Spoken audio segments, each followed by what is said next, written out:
We know who this Saudi national is. Oh, come on.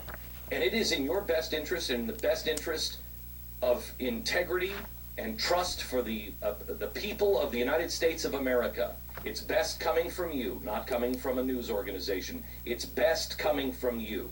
You have until Monday. We have information on who this man is. And listen to me carefully in your little event world. We know he is a very bad man. I know that doesn't make any sense to you right now, but on Monday, it will. It makes sense to somebody in Washington. I don't bluff. I make promises. You're a tough guy. The truth matters. Sure it does. I've had enough of what you've done to our country.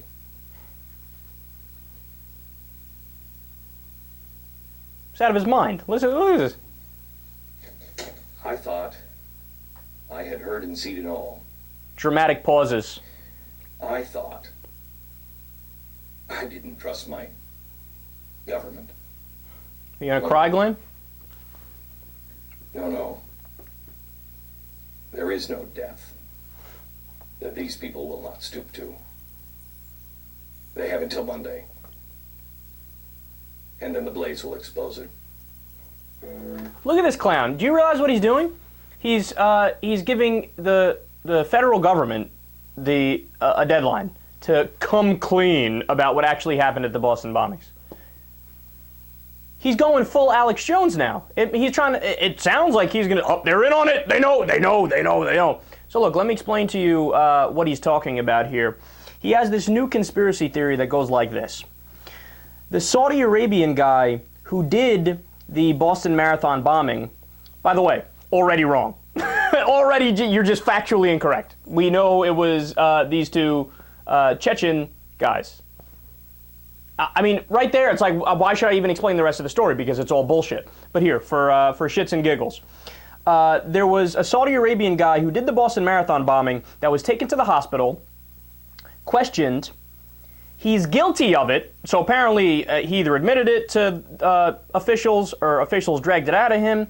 And then Obama got involved and said, oh, well, we got to get this guy out of here quick. Get him on a plane and send it back to Saudi Arabia. Protect him, protect him, protect him. Now, the amazing thing is that something similar to that actually happened at one time in the United States of America.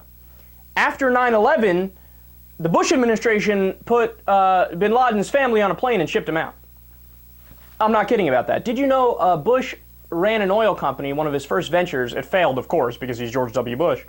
But he did a lot of business with the bin Laden family. So this so-called, oh my God, this horrible conspiracy, it actually happened, and it happened after 9/11 from your Republican buddy who you suck up to all the time, Glenn Beck. But of course, no mention of that, no history. So here's where he's 1,000,000% wrong. Obviously, this doesn't even need debunking, but I'll give you guys the specifics. One Saudi national is in a Boston hospital, or was in a Boston hospital, quote, he is not a suspect, nor is he a person of interest. He was an individual at the marathon, and therefore, like so many individuals, he has been questioned. That's the Department of Homeland Security, released in a press statement. They clarified today. That was according to Jack Tapper on CNN. And then they went on. There is a second Saudi national from the Boston area who is in U.S. Immigration and Customs Enforcement custody for being in violation of his visa. This has nothing to do with the Boston Marathon. He doesn't live in Boston. He's not from Massachusetts. It is completely separate. All it has to do with is an immigration visa situation where the guy was violating his visa, so they're shipping him out of the country. Now, what Glenn Beck is doing is he's conflating the two things. He's saying, oh, the dude that was in the hospital, the Saudi dude that's in the hospital, is the same guy that they're shipping out of the country. And they're doing that because obviously Obama knows and he's trying to cover it up. By the way, what purpose would Obama have to cover the ass of somebody who did the terrorist attack in Boston? Why would he do that? Oh, well, because obviously Obama's secretly in with Al-Qaeda. He's a Manchurian candidate. I literally don't know what reasoning they would give. right? And my response, of course, would be, oh, that Obama's nice to Al-Qaeda? You mean the one that killed bin Laden? That president? President Obama, that guy doesn't like Al-Qaeda?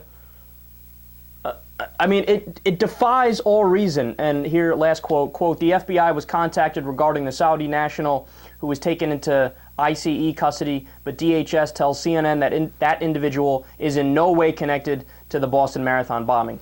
And the other part that's funny about this is that when the bombing originally happened, we reported on, and you remember a whole bunch of media outlets said, oh, there's a person of interest in custody, right? Now, they didn't use the word suspect. Why didn't they use the word suspect? Because the so-called person of interest was somebody who was running from the bomb scene, and he was Middle Eastern. So the cops were like, tackle him! They all tackled him, right? They all handcuffed him. They asked him questions.